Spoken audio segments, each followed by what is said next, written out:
What's going on, everyone? I am the Mook. Welcome to another episode of At the Mooks.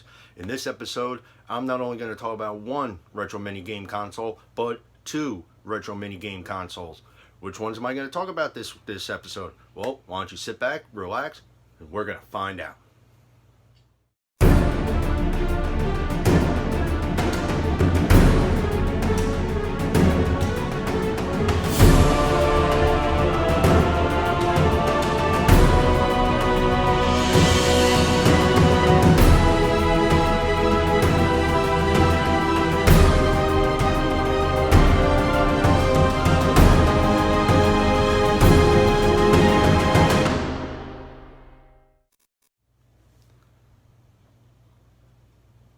In 1987, NEC Home Entertainment and Hudson Soft decided to turn around and in Japan release the PC Engine. The PC Engine turned around and was supposed to be Nintendo's rival to the family computer. What made it different was that the PC Engine played these games on these little credit card type cards that are almost like similar to the cartridges that Nintendo was using. Well, it did so well that NEC and Hudson Soft decided, let's bring it over to North America, which in 1989, in August of that year, we were introduced with the Grafx 16. Now, the Grafx 16 wasn't warmly received for whatever reason, and it didn't sell that well in the United States. It was discontinued in 1994, and it was in direct rival with the Sega Genesis, and then eventually the Super Nintendo. So, NEC and Hudson Soft basically went out of business, and Konami turned around and decided to pick up all their intellectual property. Last year, Konami decided to announce they were going to get into the mini retro gaming console wars here that have been going on, that was fired off first by Nintendo with the NES Mini Classic. On May of this year, 2020, we were introduced with the Grafx 16. Now, the Grafx 16 Mini basically is looking like the original Grafx 16.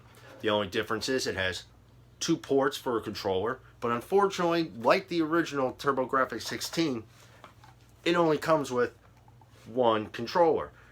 And just like Nintendo, the NES, SNES, and Sega Genesis, the controllers stay true to the size of the original controller. Now, the cord on the controller is 9.5 feet long.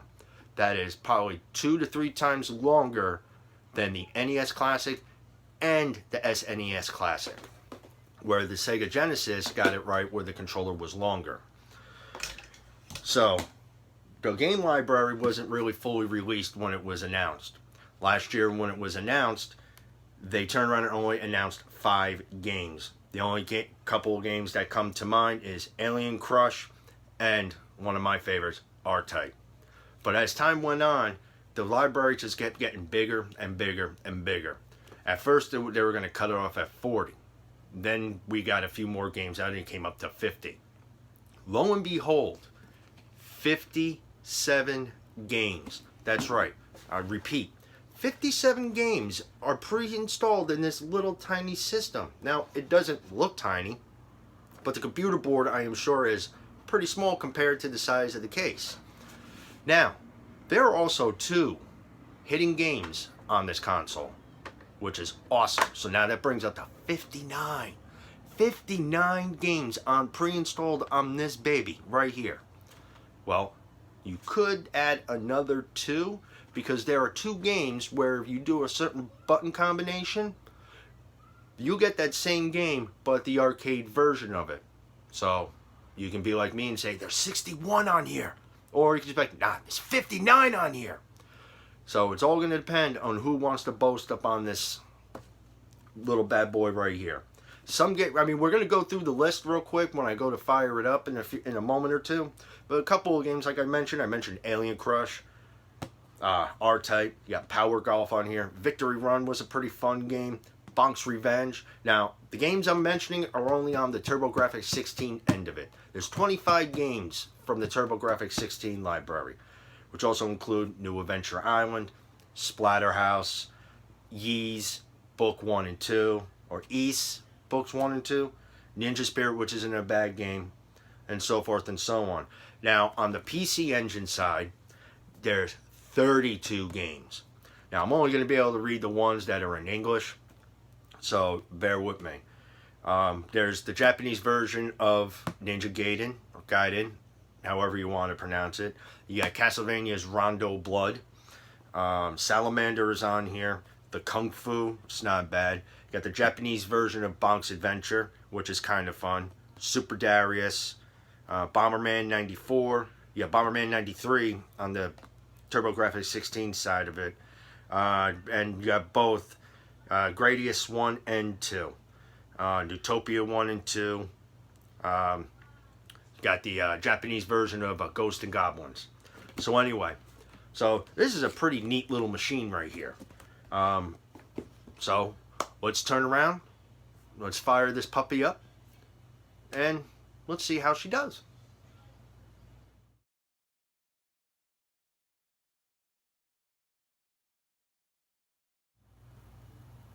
Okay, so I've reconnected my TurboGrafx 16 Mini.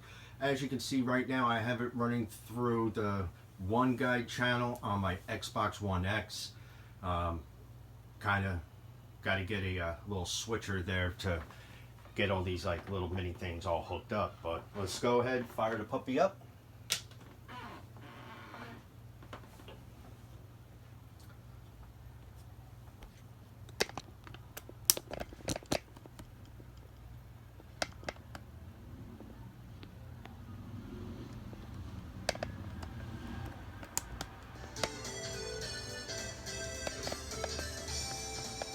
Alright, it's got a little cool menu music. As you can see, this is the TurboGrafx side. Last game I was playing was R-Type. Got Soldier Blade. It's a pretty fun game.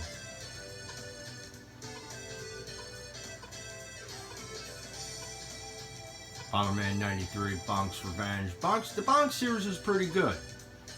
Kaddish, Chu Man Fu, Dungeon Explorer, which I heard was pretty popular. JJ and Jeff I never heard of. I played it a couple of times since I've gotten this little console, and I don't even know why it's on there. Lords of Thunder, Military Madness, Moto Rotor, Newtopias 1 and 2, New Adventure Island, I'm sorry, Ninja Spirit, Parasol Stars, Power Golf, Psychosis, and back to where I start. Let's fire up Ninja Spirit. I played it once. I like the animation too. What I like about the animation is that it turns around, you see the cue card going in. And also, if you notice in the background, those are like little mini PC engines running around.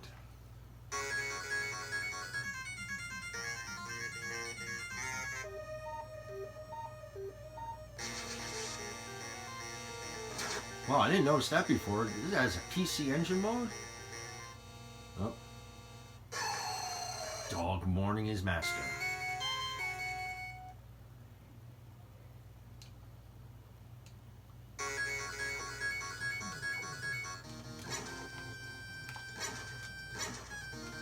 This was a pretty little difficult side-scrolling game, if I remember.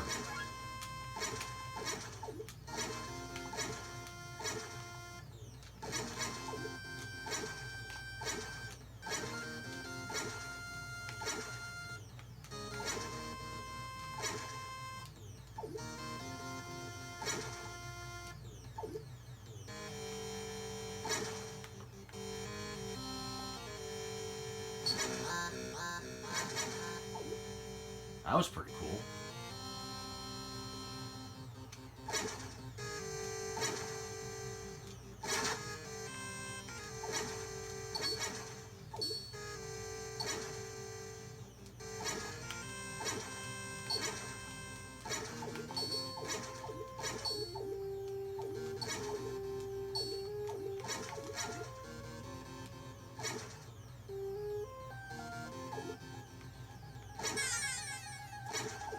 Ah, I got two of them with you now.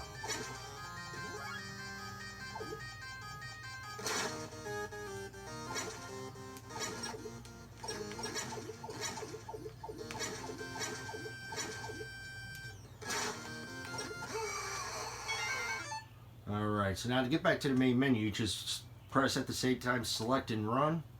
I can either save the game if I want. You can also load from one of the 4 save states. See, look how cute the little PC Engine guys are up there. Yay.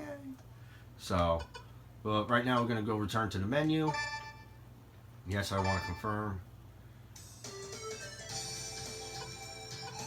Another game on here I wanted to pull up real quick. Airzonk. I don't know, I think that was the beginning of Bonk.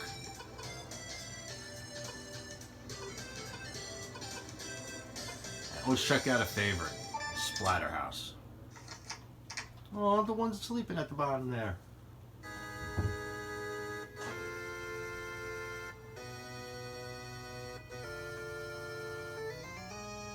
As you can see, the graphics are very well done. That's because Konami turned around and enlisted the help from M2 for the emulation, which is what Sega used for the Sega Genesis Mini.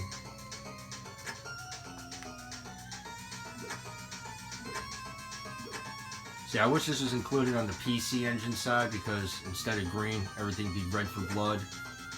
But what are you gonna do?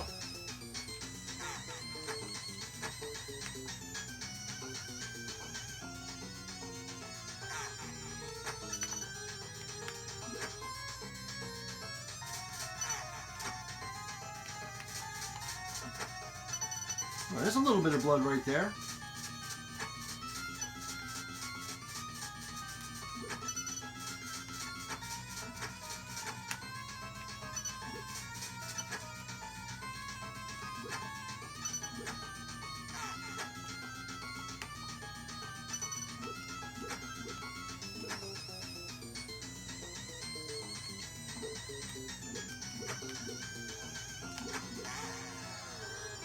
You get the idea.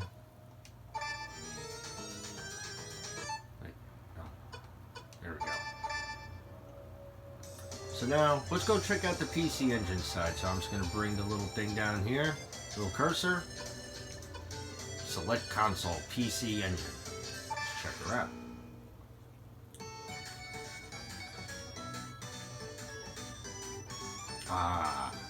So as you can see, this is what the PC Engine looked like. Remember, the color scheme for the PC Engine, that was red and white. Mostly white, a white console, red, I guess, highlights.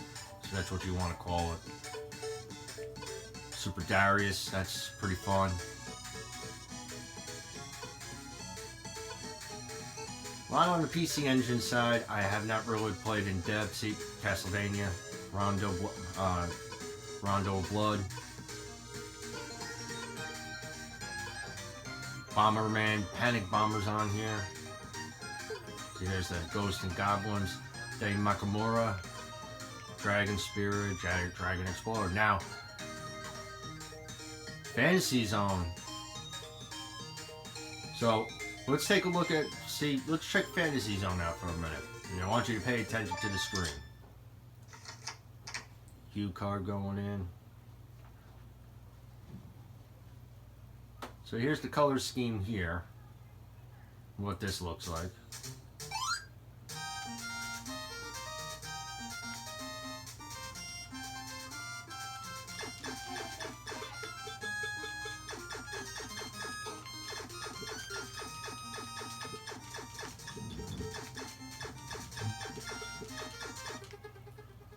Alright, so let's make sure I can do this right now. So now, if I want to play the arcade version, it's got to hold down select and either hit run or the 1 button.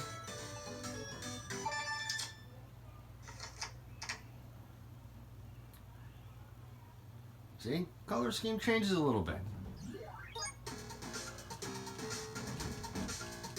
A little difference in color, not much, to be honest with you.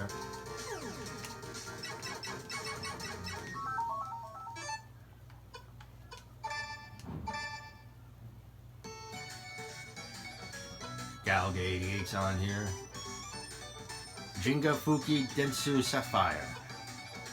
Yeah, I'm sure I didn't say that right at all. Ninja Gaiden. Got PC Genjin, which is Bonk's Adventure. Now, here's Salamander. So now if I hit the select button once, I believe it, is it?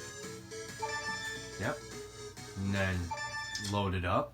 Which game do I get here?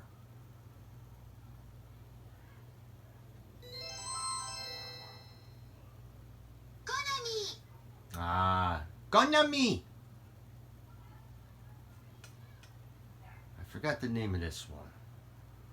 I know it's not the one I'm looking for. Where is it? Yes, Force Gear.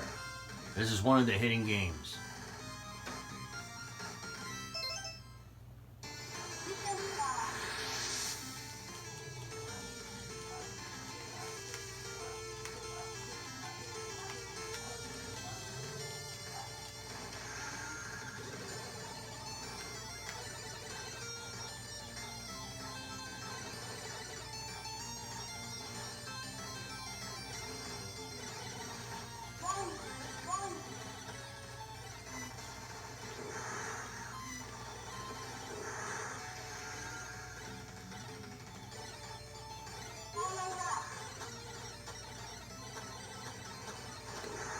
This one's a little difficult of a game.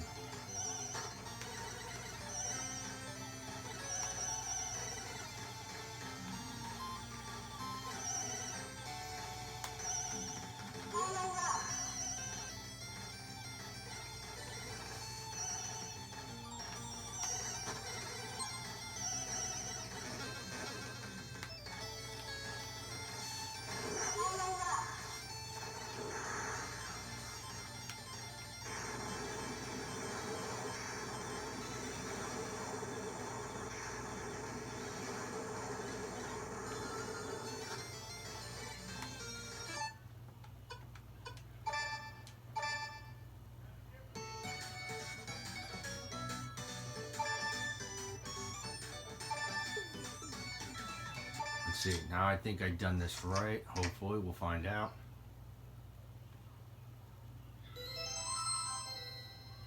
Yes, I did. And for the second hidden game, no, I did not do it right. We got Salamander. That's one of the games.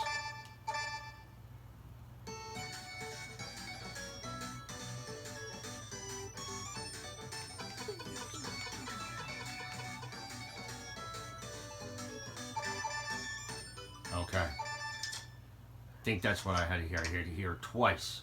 You hear it once, you get one game. Twice, you get the other game.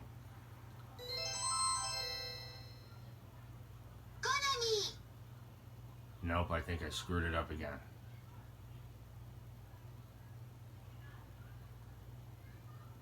Nope, I did it right. Twin Bee is the other game.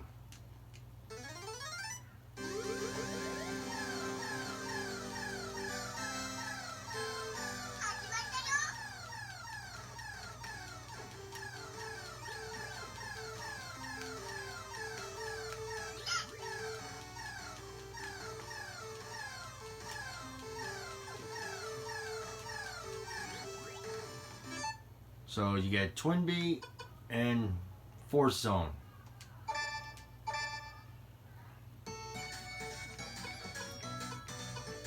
Now with Ninja Gaiden, do I have one more game? Nah. Ah, see? Here's the other cool thing too. The other graphic, if it's a CD-ROM based game, you get the little CD-ROM animation.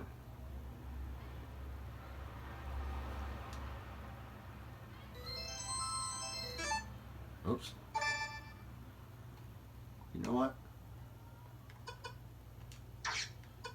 I'm gonna load the last game I played. Get this is a long animation.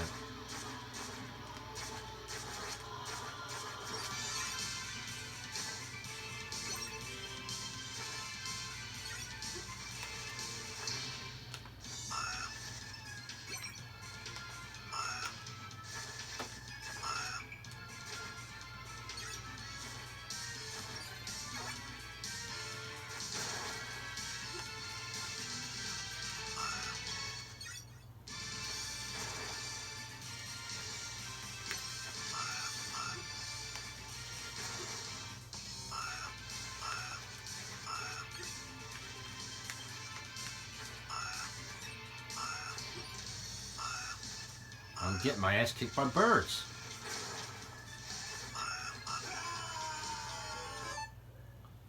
So that's basically the TurboGrafx 16 Mini. Awesome little console. I had a lot of fun with this so far with it. Well, don't think I've ever played this one. I'll check this out real quick before I turn around and take aim at my next console.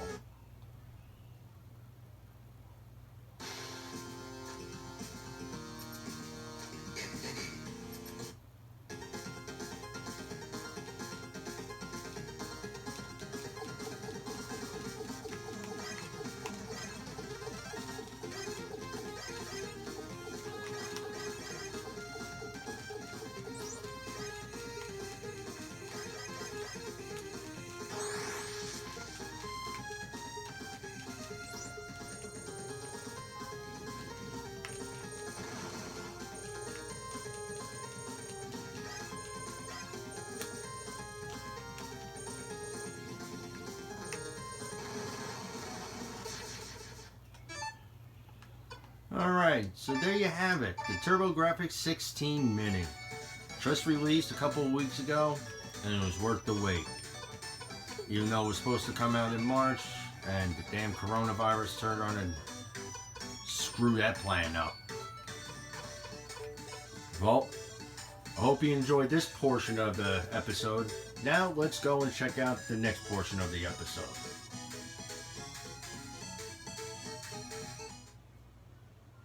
Now, back in the day, between the mid-'80s, even before then, to around the early to mid-'90s, video game arcades were such a rage.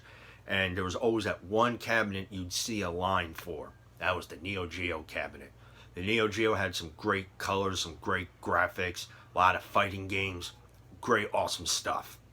Well, unfortunately, arcades aren't around no more, so there are no more of those big, tall, bulky arcade cabinets, unless you turn around and build yourself one, and you want to spend about $1,300 to have one built for you.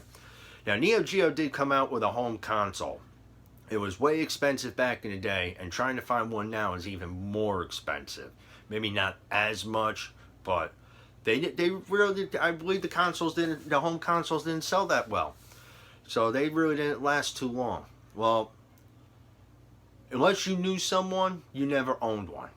Meaning you knew someone that they owned one. Well, I never owned one, just like the TurboGrafx 16. Well, back in 2018, SNK decided to turn around and celebrate their 40th anniversary. And they came out with the NeoGeo Mini. Now, it's got the nice little joystick, the 4 buttons here, start, select. Now, the 3.5-inch screen actually boasts some pretty cool graphics. It's not that bad, actually, if you're sitting down at a table or maybe at your desk at work. You know, you just sit there with the little joystick and you hit a couple buttons, you know, maybe playing Samurai Shodown or something like that. And, you know, it's really cool. What also is they got a port on each side for actually a controller, which is a USB-C hookup. I don't know why my controllers keep falling down onto the floor, but this is the controller that my particular NeoGeo Mini came with. I actually have the limited edition Samurai Shodown version of it. Comes in a big box like this. You can see it comes with the 2 controllers would have been here, the console right in the middle.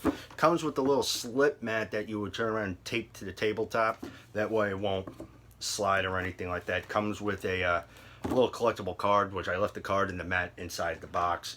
I'm just keeping the box because eventually I'll display this and the TurboGrafx 16 Mini box. So, but this one's a limited edition. I put the sticker on the marquee. Comes with 2 stickers. I chose to go with the Yukio Tachibana one for the NeoGeo Mini. Also, what's great, it's got a port, an HDMI port in the back. Of course, it's got a power port and everything. It's got a little headphone jack to stick some headphones in there. Power buttons on the back. Now the sound out of the speakers is just a little tinny, but actually it boasts some pretty decent sound. So really, what my memories are of the NeoGeo is actually sitting in the arcade and playing, going against someone with Samurai Shodown was always our game of choice to go to. So let's turn around and go hook this little bad boy up and see what we got cooking on it with it. All right. Maybe I'll turn around and do maybe a little thing where I can, you know, let you guys kind of see what this looks like on the thing.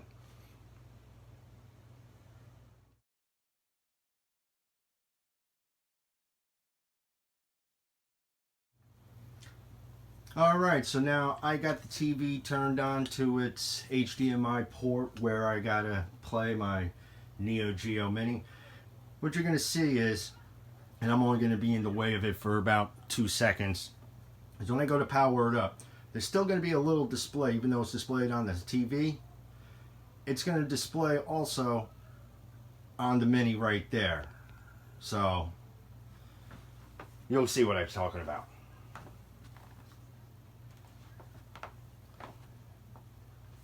See, first the power on the, oh, here we go. Alright, so as you can see, I got 2 folders of games here, and this is one of my dislikes about the console, okay? I'll talk about that at the end of the video. So, on this screen here, I have 55 games here, where the actual console only comes with about 40. Well, I got about more than 40 to be honest with you. So yeah, basically every King of Fighters game. A lot of these games I haven't sat and played yet. I got certain ones I like Kizuna Encounter. I love that game. Art of Fighting 1 and 2. That's a pretty awesome game. Now, as you can see, the graphics on here, the way it looks pretty badass now, doesn't it? It's pretty awesome looking. Alright, I'm not going to go through all 55 games on this one, but let's see, let's go into the other folder.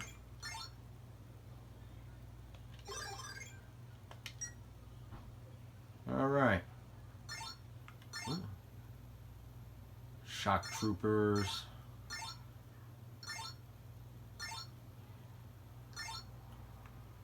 There's a couple of Metal Slug games on here.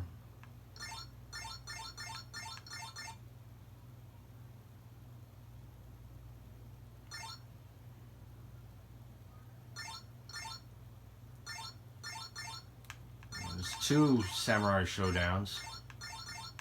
3 Count Bout. I got that actually. I downloaded it onto my Xbox One actually. Double Dragon. That was a fun game. Obviously, it looks better than it does. Nam 75 was a good game.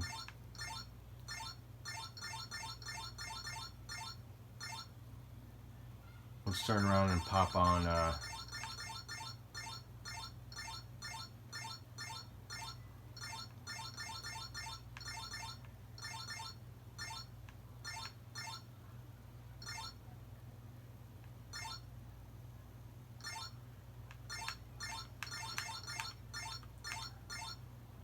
Let's do a little Double Dragon action. Now, what's good here, see, the system is, I have mine hacked. You can go with the US version.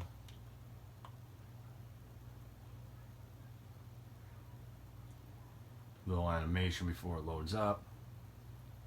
To tell you it's loading up.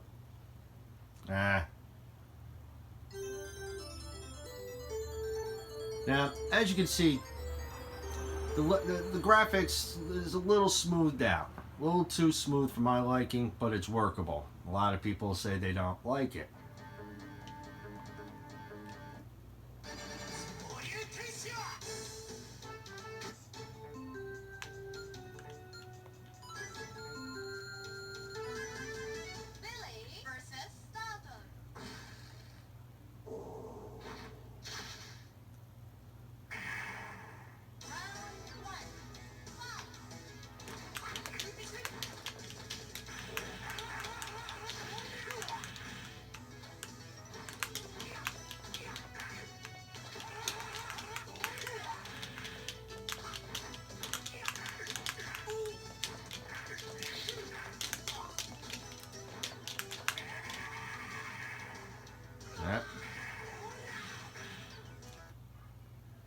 ass kicked there. Now notice here. Take a look here. Notice here.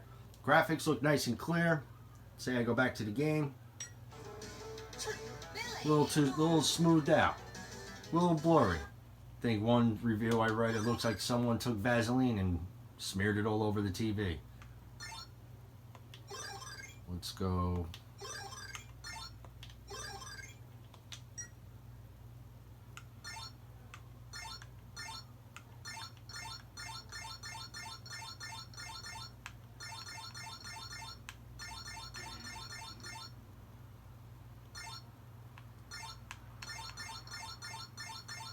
Let's go into my favorite game here.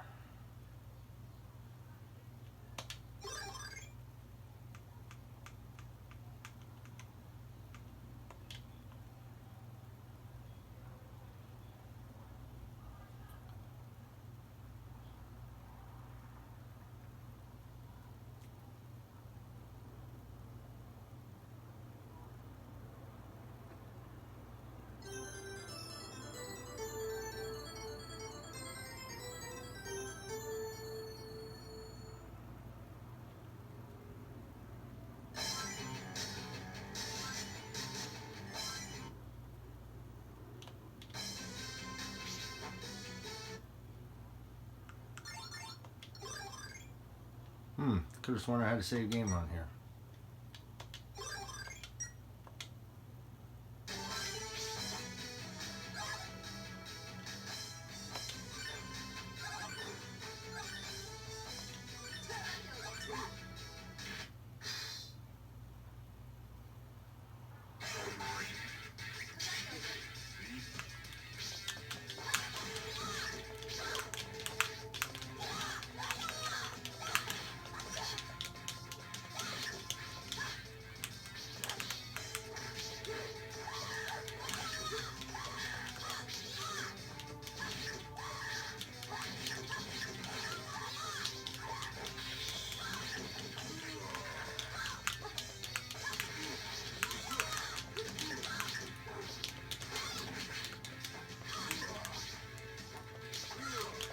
So you can see the graphics are pretty good. Just the difference in the smoothness in the game display in general. Where when it's only in the handheld version, play of it,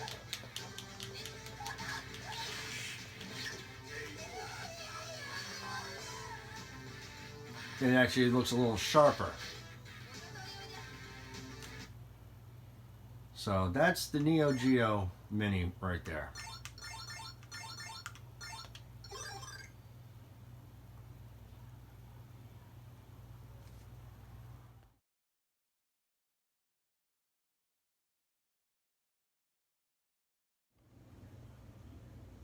Okay, so there's the TurboGrafx 16 Mini and the NeoGeo Mini.